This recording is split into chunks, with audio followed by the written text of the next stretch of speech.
Bismillahirrahmanirrahim. Assalamu alaikum. I am Hamza Shafiq, your physics teacher. तो आज हम एक नए सफ़र का आगाज़ करते हैं। इस नए सफ़र का आगाज़ हम फिज़िक्स 9 क्लास की न्यू बुक से करते हैं। स्टूडेंट्स को हमेशा ये कन्फ्यूजन होती है कि बुक की इन्फॉर्मेशन को कैसे अंडरस्टैंड किया जाए, असाइनमेंट्स कैसे बनाई जाएँ और फिर हम कैसे देखें इस चीज़ को कि किस टॉपिक से कौन सा क्वेश्चन आता है। तो इन सारी कन्फ्यूजन्स का जो हल है वो इन वीडियोस में मौजूद होगा।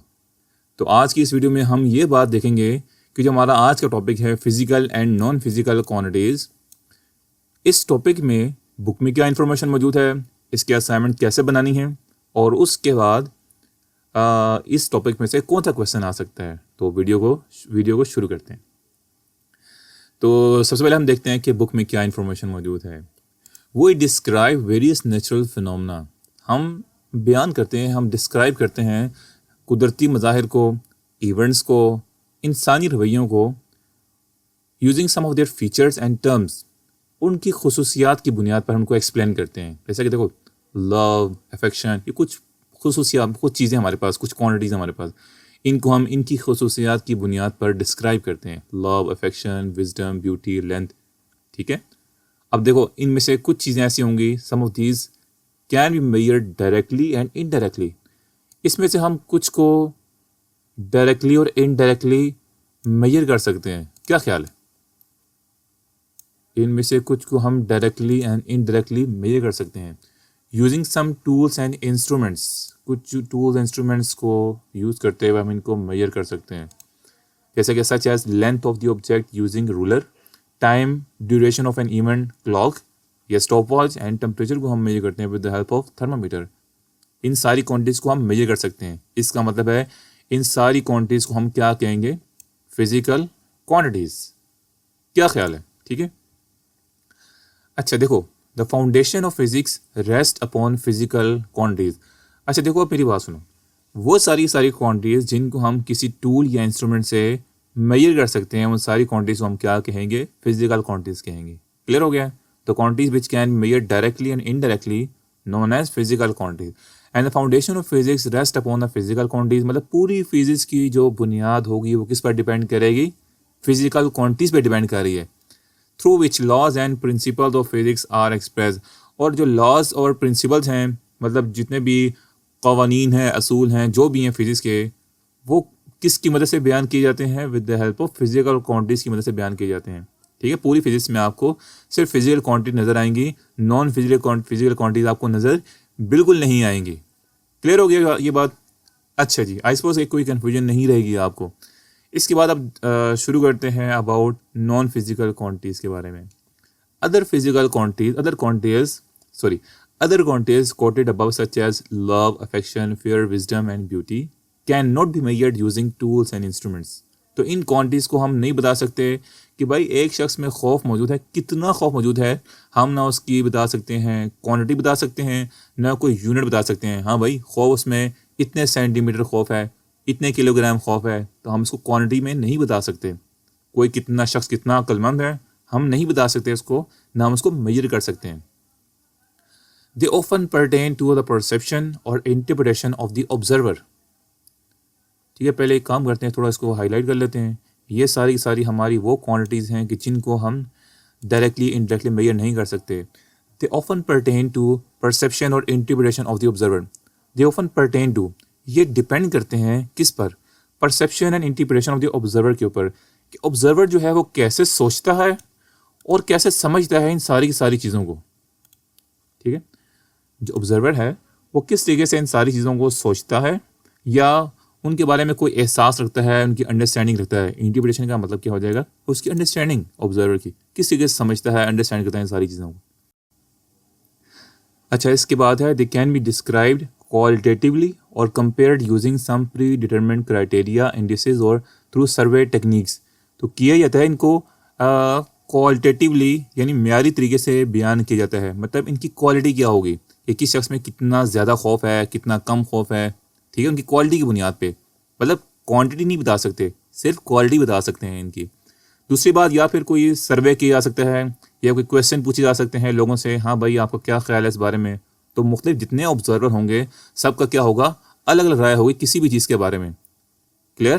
तो इसके लिए हम क्वांटिटी नहीं बता सकते, हम क्वालिटी में इस चीज़ को एक्सप्लेन कर सकते हैं। तो ऐसी क्वांटिटीज़ को हम कहते हैं नॉन फिजिकल क्वांटिटीज़।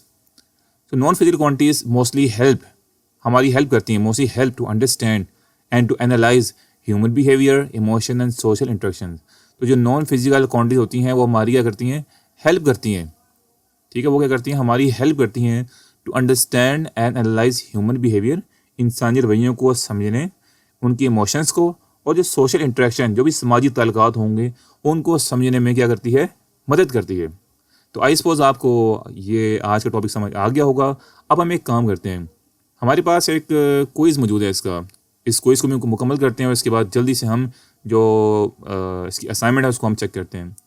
तो मेजरमेंट में हम क्या कह सकते हैं अबाउट फिजिकल क्वांटिटीज़? यस, हम मेजर कर सकते हैं, और नॉन फिजिकल को हम मेजर नहीं कर सकते। इंस्ट्रूमेंट यूज़ कर सकते हैं, यस कर सकते हैं। इसके अंदर क्या कर सकते हैं, इंस्ट्रूमेंट यूज़ कर सकते हैं, हम इसमें कोई भी रूलर यूज़ कर सकते हैं, थर्मामीटर यूज़ कर सकते हैं, और नॉन फिजिकल में हम नहीं कर सकते।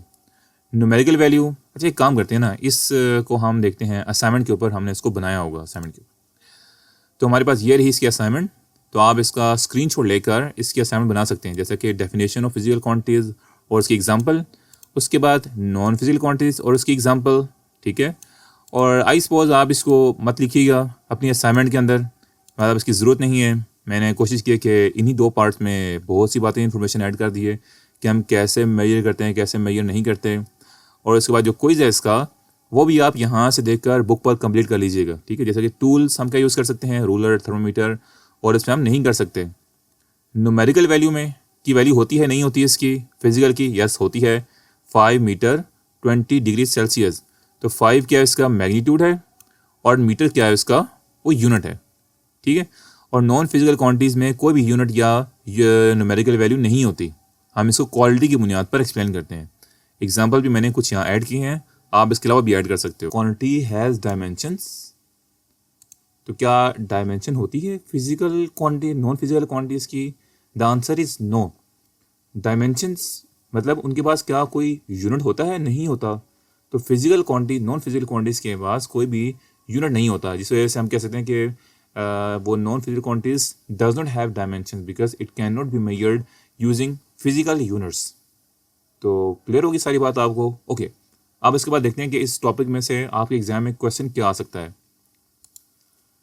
क्वेश्चन आ सकता है difference between physical and non physical quantities. तो आपने कोशिश कीजिएगा कि एटलीस्ट आपने 3 डिफरेंस लाजमी लिखने हैं।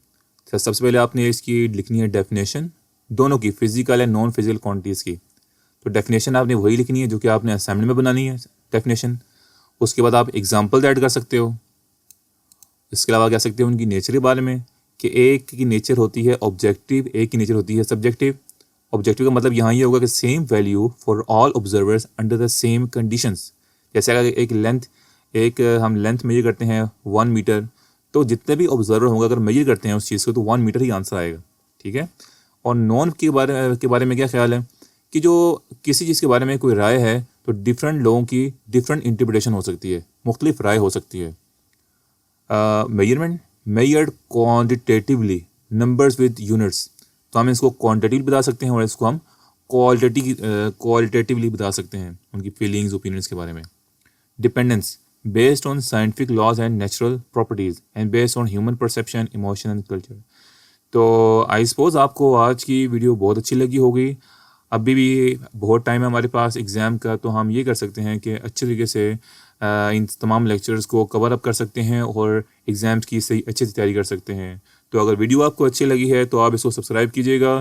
किसी किस्म की कोई ओपिनियन है आपके माइंड के अंदर तो आप ज़रूर बताइए। कोई भी आपको कन्फ्यूजन आ रही है प्रिपरेशन में, एग्ज़ाम्स के हवाले से कन्फ्यूजन है आपको, तो आप नीचे कमेंट सेक्शन में मुझे ज़रूर बताइएगा। तो आज की वीडियो के लिए आई सपोज इतना काफ़ी है। उम्मीद रखता हूँ कि नेक्स्ट वीडियो में आपसे ज़रूर मुलाकात होगी। तो इजाज़त दीजिए, अल्लाह हाफ़िज़।